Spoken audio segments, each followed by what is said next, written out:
Hello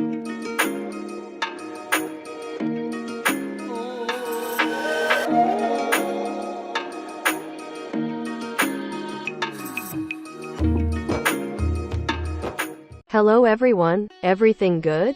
5,000 years ago, great sages realized that the world was turning into chaos. People were more quarrelsome, animals being killed for no reason. The planet was looking like a big desert. They had no idea what the reason would be.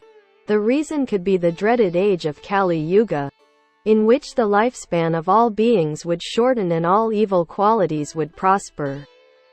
These sages walked for days and days looking for a solution or someone who could explain what was really happening. It was then that they reached a famous forest called Naim Mikaranya, and there they found hundreds of people who were also in that same condition. But among all those elders there was one person who stood out.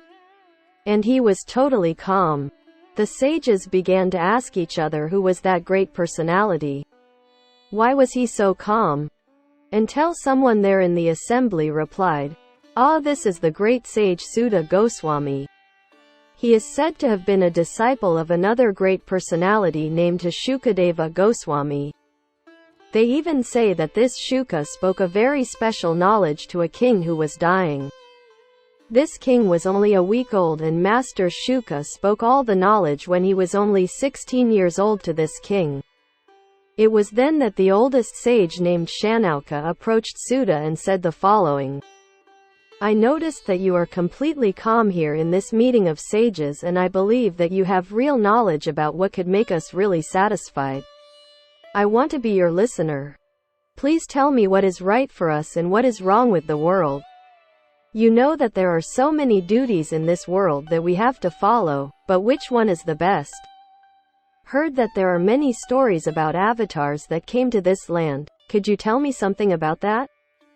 We heard that simply listening to these stories is much better than taking a bath in the Ganges River, which in itself is purifying. Is this true?"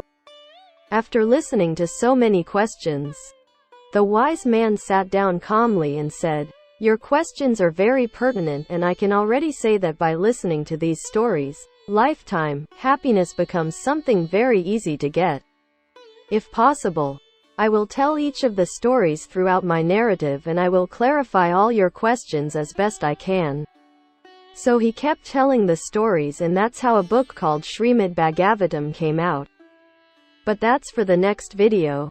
A big hug to all and namaste.